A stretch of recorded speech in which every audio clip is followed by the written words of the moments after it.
France की जो Dassault company है उसके साथ में बैठकर राफेल की डील की। 42 राफेल इंडोनेशिया खरीदने जा रही है। कुछ दिन पहले भारत ने भी राफेल के साथ डील की गई थी। जो डील है वो पूरी तरह से मल्टी फाइटर जेट की डील है, ऐसी परिस्थिति है। लेकिन दोनों में तफावत है, अंतर है। इंडोनेशिया को जो राफेल डेसॉल्ट से मिल रहा है, एक की कीमत जो है वो 8.1 यूएस डॉलर है बिलियन में। वहां 8.1 बिलियन यूएस डॉलर में उनको मिल रहा है। और भारत ने जो खरीदा है वो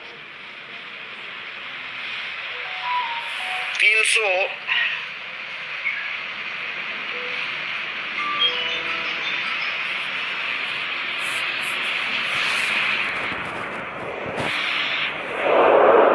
के हिसाब से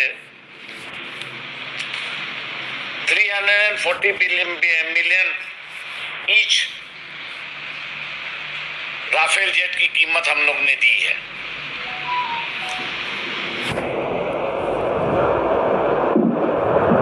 पिछले कुछ महीनों से, 2-3 महीनों से भारत सरकार जो विदेशी देशों के साथ जो एग्रीमेंट कर रही है,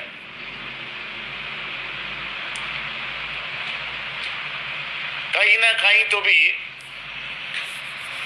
एस्टीम फाइल की झलक दिखाई देने लगी है। एस्टीम फाइल है कि जहां प्राइम मिनिस्टर नरेंद्र मोदी का नाम मेंशन किया गया है एक एस्टीम के मेल में, और उनका उल्लेख जो है वो बड़े बुरी तरह से किया गया है कि उन्होंने दूसरे देशों के प्रेसिडेंट के सामने डांस किया। और ये डांस उन्होंने जो है वो एस्टीम के कहने पर किया, ऐसी एक परिस्थिति है।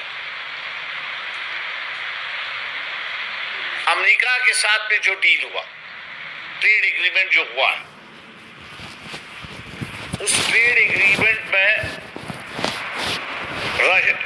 यूएस से जो माल आएगा, अमेरिका से जो माल आएगा, वो 0 टैरिफ पर आएगा।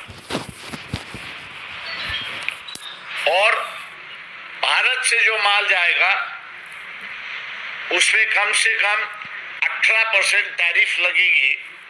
और आज के ही अखबार में है कि यहाँ से जो सोलर पैनल जाएंगे उसकी टैरिफ जो है 150% होगी, ऐसी एक परिस्थिति है।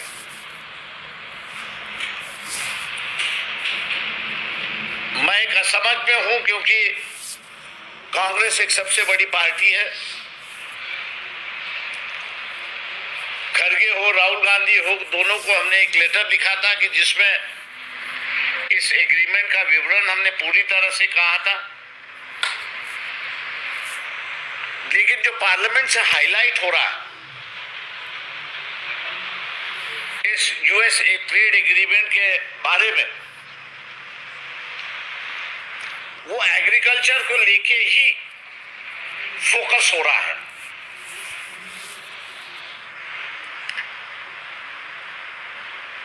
लेकिन उस एग्रीमेंट में और भी बातें हैं। और ये कहा गया है कि फॉरेन पॉलिसी जो होगी भारत की वो अमेरिकन सरकार के साथ अलाइन होगी। डिफेंस जो होगा वो भी अमेरिका का साथ अलायंस होगा, मतलब उनकी जो चिंता है वो भारत की चिंता होगी। जैसे कि अभी तक हम लोग जो है वो सस्ता तेल रशिया से खरीद रहे थे, अपने यहाँ इस्तेमाल कर रहे थे, और रशिया का तेल बाजार में बिककर अंबानी जो है वो हर साल 40,000 करोड़ का प्रॉफिट या मुनाफा कमाते थे। ऐसी एक परिस्थिति है। रशिया और अमेरिका का यूक्रेन के माध्यम से झगड़ा चल रहा है, और इसलिए सरकार ने ये खुलासा करना चाहिए कि जो रशिया से तेल हम लोग ने खरीदना बंद कर दिया है, क्या हम लोग ने अपनी फॉरेन पॉलिसी, जो इंडिपेंडेंट पॉलिसी थी, स्वतंत्र पॉलिसी थी, वो हमने छोड़ दिया है, उसको त्याग दिया है, और अमेरिका का जो इंटरेस्ट है उसके मुताबिक हम लोग चल रहे हैं क्या? इसका पहला खुलासा सरकार ने करना चाहिए। ऐसा भी यहाँ पर